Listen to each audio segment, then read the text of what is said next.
এবার একটু বিধাননগরের ছবি দেখাই আপনাদের। গতকাল দিনভর আপনারা দেখেছেন, আগেও দেখেছেন, আমরা দেখিয়েছি আপনাদের জমি হাঙরের দৌরাত্ম্য শহর এবং শহরতলিতে কিভাবে ছড়িয়ে পড়েছে। নতুন তৈরি শহর, সেই শহরেও মহিষবাথান একটা আস্ত পুকুর চুরি হয়ে গিয়েছে। ভাবুন তো কতটা জায়গা জুড়ে, 11 কাঠা পুরো ভরাট হয়ে গিয়েছে। কিভাবে হলো? প্রভাবশালী কেউ? হ্যাঁ, অভিযোগ উঠছে পিছনে স্থানীয় তৃণমূল কাউন্সিলর রয়েছেন, যদিও তিনি তা স্বীকার করছেন না, কোনোভাবেই তা মানতে চাইছেন না।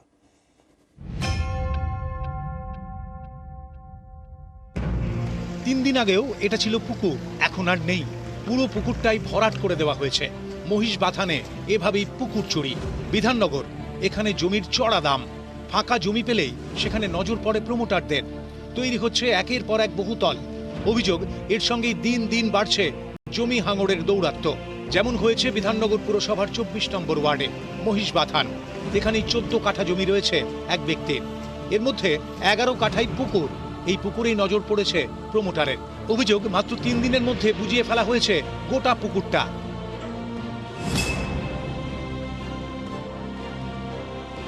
চব্বিশ নম্বর ওয়ার্ডের তৃণমূল কাউন্সিলর প্রবীর সর্দার। অভিযোগ, তাঁর মদতেই পুকুর ভরাট হয়েছে, কিন্তু ভয়ে কেউ মুখ খুলতে চাননি।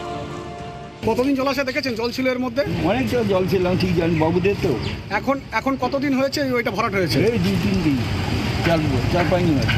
বলছি আপনারা দেখেছেন তো জল ছিল, এটাতে পুকুর ছিল একটা, তা এটা ভরাট করে দিয়েছে তাই তো? এবার আগুন লাগলে কি করবেন? লোকালয়ে তো কোনো পুকুর নেই আর।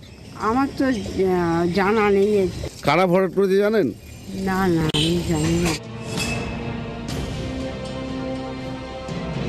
পুকুর ভরাট নিয়ে জিজ্ঞাসা করা হয় বিধাননগর পুরসভার 24 নম্বর ওয়ার্ডের তৃণমূল কাউন্সিলর প্রবীর সর্দারকে। তিনি কোনো কথা বলতে চাননি।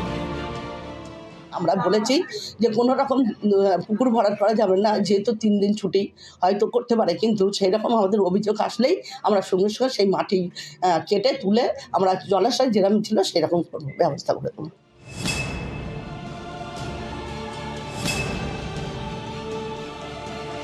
মঙ্গলবার সকাল থেকে পুকুর চুরির খবর দেখায় নিউজ 18 বাংলা।